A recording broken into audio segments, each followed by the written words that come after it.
It's what gives life to every law. It is the fundamental document that gives spirit to every law. Without the Constitution backing any law, there is no law whatsoever. And so that means that the process through which a Constitution comes into being will be fundamentally different from the process through which a law comes into being. A law can come into being by an act of the National Assembly or in a military situation by the military decree.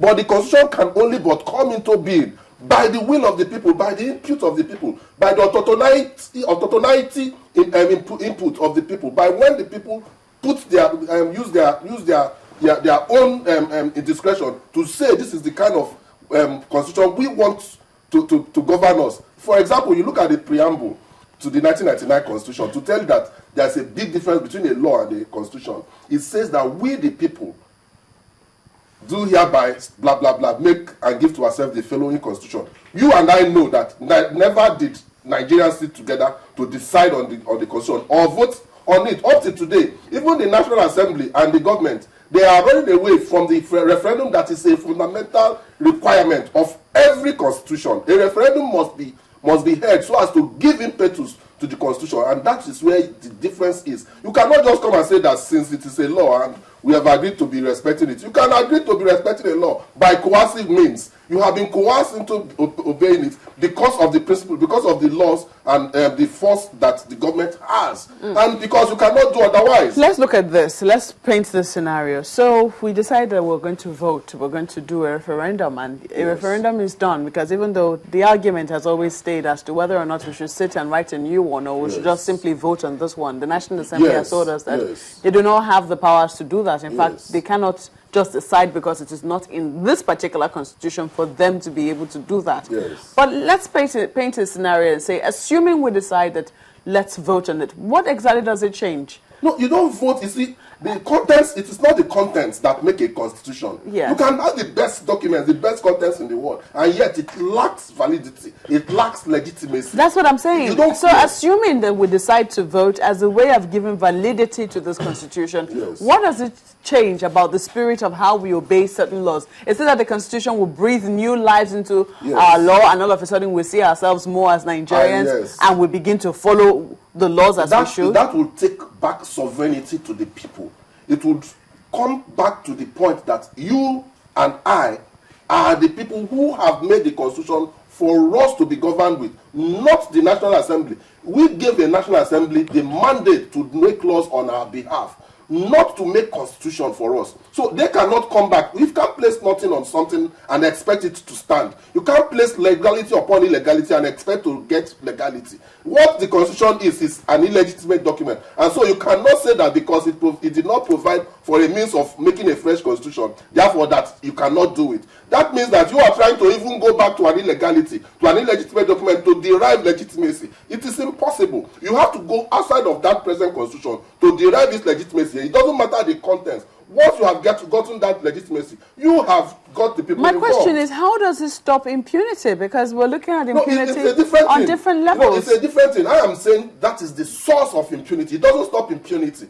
Impunity, whether the constitution itself, that is just the beginning of the panacea. It is not a one-stop panacea for the problem of impunity in Nigeria. But it will go a whole long way to tell us that, yes, we are now serious to address the culture of impunity in Nigeria. If we go back to address that constitutional defect, then we have started the journey. There are a whole lot of the fact that you get your constitution right does not mean that corruption has been got right. The fact that you get your constitution right does not mean that a government official that flaunts wealth without due respect to human sensibilities will not go ahead and do it. Even with a good constitution, it does not mean that the problems of the present oil industry will not continue. So the question is, we agree that the constitution, excuse me, let me not say we agree, but let's say that, let's leave the constitution aside and see how we can also address the other problems that would not be solved regardless of whether or not the constitution is voted upon or not. Yes, of course. That's where I started from. I started from the fact that even the constitution that we are operating is a fundamentally flawed document, and that is where the impunity started. And every other thing, a whole lot of other things that have been happening thereafter have also been based on impunity. I wanted to cite a whole lot of examples. There are a whole line of examples that show impunity. Even without the constitution, even with a defective constitution, you could still operate a defective constitution in a proper way. Yes, it is a proposition of ease. That is, it's what the law says that it is, whether it came through the appropriate process or not. But because you have taken it as your law, you obey it, and you apply it in such a way that the people will feel the impact of your governance. Now, now we're talking about the Constitution. Basically, how can the Constitution help change this kind of attitude? It's an attitude that we now see as a culture. Yes. If, as Chimley rightly asked, looking at how powerful the judiciary is, but for some, they will argue that, well, it is on the table of the executive. If the judiciary has actually passed maybe a judgment, let's say, let's be more basic, who carries it out? Remember once it was, the tribunal that asked that nullified a governor's election. It took the president to utter a word before that was actually obeyed. So are we supposed to have individuals say things when the institutions have actually spelt them out before we actually can carry out what it dictates? No. We need strong institutions, if I get your question right. We need strong institutions. But don't take it away from the fact that no matter what you do without a good constitution, you are deceiving yourself.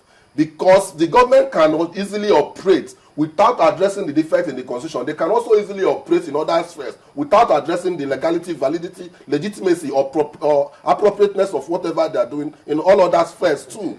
Put this argument into practice. Yes. Let's look at the fuel subsidy probe. Yes. How it occurred. Yes. Names have been mentioned. Yes. People were indicted. Yes. Yeah. Obviously. Until this moment, yes. Nothing has been done. Are you putting putting the blame on the Constitution? No, I cannot put the blame on the Constitution. That's the argument. Because you have started from the first step to act with impunity, and nothing is done. So every other step you take, if you want to act with impunity, you will also do it, knowing that nothing will happen. Okay, your argument is that the ground norm is wrong. The ground norm is wrong, and so it is easy for you to also do other things, because every other thing you do, you will say, oh, we will not even address the original source of our strength, and nobody is complaining so much. So let us continue doing what is right for us. The Minister of Petroleum Resources today, as we speak, talking about the subsidy regime. The Minister of Petroleum Resources, as we speak today, is the sole administrator of the Minister of Petroleum. There's no Minister of State, there's no special advisor, and yet, if you recall, about 6 reports have indicted both her and NNPC, and yet she's still in power and she's still a minister, and nobody is talking. Just why? Because of the culture of impunity. Some will also argue that perhaps maybe they've not actually gone through all of that. Remember, there are some white paper. The governments have been able to see what exactly they're doing. Remember the last time it was Ribado's report that came out. Yes. And we saw the drama that went through that particular report. Yes, an internal dissent. Somebody who was supposed to be a member of the committee, who either by omission or commission failed to attend the meetings of the committee, now came up and said that report was not what they as a group have decided to present to the government, thereby pulling the rug from under the legs of the report, so as to discredit the report. But the report in itself indicted several people, several persons, including the NNPC, and nobody has addressed it up to today. The NNPC has been said to lay claim to about 1.3 trillion naira of government money, which it should have repatriated into the federation account, but which it has not, and nobody is questioning it. It is just culture of impunity. It is culture of impunity that the military personnel, up till today as we speak, when they come out in the public and they address issues, people listen to them, whether they are making sense or not. People fear them. People are in awe of them. They can drive against traffic, except a very disciplined, serious-minded government officials comes and stops them. They always pass by with impunity. Couldn't some of these things be attributed to what some people describe as the view or fact that because custodians of the law and those who can do something about it, including lawyers, sit back and let some of these things happen? Because if you feel strongly about any case, you can challenge some of these actions in court. I agree with you. We, the lawyers, we have our blames. We corporately, as lawyers, and individually as lawyers, we also have our blames. Because a whole lot of senior lawyers contribute to the problems of the society, and NBA has refused, I state it here, has refused to be very proactive. They are always after government jobs. But there is another issue to it. It's not just